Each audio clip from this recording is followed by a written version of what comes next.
8:30. The Radio Wammo Breakfast. The view from Ariel L's place. Yep, let's see what it's like this morning. Morning, Ariel. Mate, the view this morning's out of the office, looking up to the portholes and looking at snow on the top of it. Oh, really? Bit of a dusting? Yeah, well, not on the direct ones around Christchurch, but Mount Herbert up behind us has definitely got a nice 10 on it. 10 on it yesterday afternoon. Yep.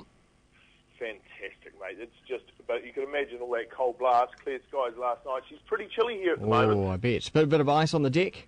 Oh, no, I think the cloud cover came over just in time to keep that morning crispness. But if you go out and stand on the grass, you'll definitely get the old crunch. There's no doubt about that. So, when did Mount Hutt open up? Mate, Mount Hutt opened up on Saturday, and unfortunately, due to sporting commitments with the young owls, didn't get up there on Saturday. But she was pretty blowy and pretty blaster anyway, so I didn't get there. But went up yesterday. Woo-wee, what a day, Wammo. Good times? Well, sort of woke up, and as we were leaving the outskirts of Christchurch, we hit a snowstorm, and then pretty much it was a snowstorm all the way up there to the car park, and big old flakes coming down, and everyone was just going, oh, what's going on here? And then had a couple of lifts, and got the old legs warmed up all into it, and then at 12 o'clock the clouds parted, Wammo. Oh, nice. Out came the sun to 10 to 15 in the pockets of the driest snow that I think I've ever seen in Canterbury. Very nice. And so some nice runs. Oh, beautiful. Well, first day powder day, mate. You can't complain with that. And the snow was so dry, Wammo. At the end of the day, I went to go and build a snowman and do what you do with the kids afterwards. And the snow was so dry that you couldn't even pack it together. Really? Wow. Thick. Yeah. It was amazing. So so obviously I'm pretty stoked. There's no doubt about that. Rolling in, and then another wee snowstorm coming through later on this afternoon. So as you can imagine, I'm feeling a little bit of a Canterbury cold coming on tomorrow. But then there's going to be this massive high that's coming over from Australia, and it's going to sit over the country for the next 4 or 5 days. Yeah, exactly. Well, with lows comes the highs, Wham. We all know that. That's true. Yeah, it comes. But long weekend. We haven't spoke for a couple of weeks. Went down to Dunno's the weekend before, and boy, she was definitely cold down there as well. Snow on the top of the Kilmog and all bits and pieces. So winter's got its grips. And did you have a nice long weekend last weekend? I did. It's all about hunkering down and keeping warm. Oh, tell me about at this time of the year. Up at 6 and lighting the fire. There's no doubt about that. Keep that going. And keeping the expense claims clean as well. Yeah, well, this is true, and having those naughty politicians being naughty. Imagine going away on a business trip, and at the end of the day having a drink and watching a bit of porn on TV, and then getting caught for it. It's just shocking. You could say that. Shocking. It's pretty embarrassing. Well, fair enough. A lot of people do it, and I really. As far as those guys are concerned, I don't really care if they wind one off in their hotel room. At least it's better than going and having sex with someone else.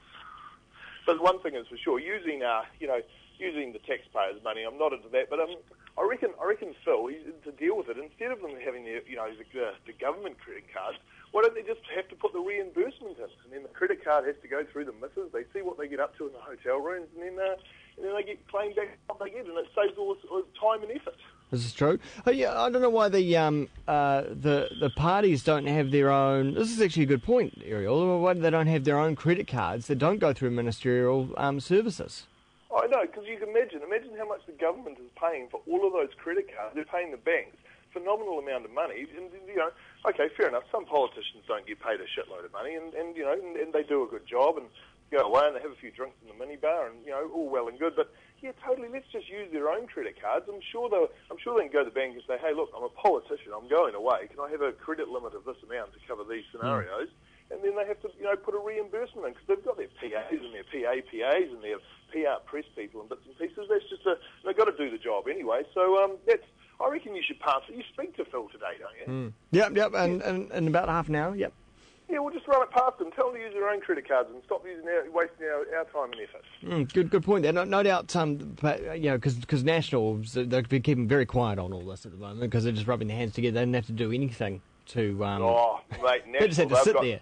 They've got bigger fish to fry with the seabed thing, mate. The last thing all they'll be doing with this credit card scenario is putting that in their back pocket to, come election time to try and pull that one out to, Yeah. to cover our eyes over the other issues. But I think that the big battle this week's definitely going to be the seabed. There's no doubt about that. And of course, when are the All Whites, New Zealand soccer team? They must be having a game this week sometime. Some point this week. I'm not going to pretend any kind of knowledge on it, to tell you the truth. Oh, either am I. You're not a footy fan. Oh, I tried watching it last night on TV, mate, but I fell asleep. It's not quite. No, I'm not quite a footy fan. I'll enjoy the semi-finals and the finals and all that bits and pieces. What does it need? It needs more goals, doesn't it? It needs more goals. Oh, God, more points. Waiting. How many minutes is it each way? Too long. Too long, and to see 1 or 2 points scored, it's just it's one of those watching paint dry sports. They need to, because how with cricket they sex it up with 2020. They need the equivalent for soccer. Yeah. Well, I actually call soccer sucker. Yeah, let's go and have a good game of sucker. Sit around watching, for 80 minutes watching a couple of goals. But anyway, everyone to their own. Wammo, everyone to their own. True. Their own flavours. Upwards. Hey, will you have a great week? I'm gonna go snowboarding most of this week, Wammo, with that big high coming on. I can feel a high coming on, so we'll just leave it at that. All right, don't do yourself a mischief. Oh, no, I've been in training, mate. I've been lifting those weights. I've been stretching. I'm feeling pretty good today, actually. Good-o. Thanks, Ariel. Lovely work. See ya. Ariel L. Here's White Purple and Double Negative. Track here.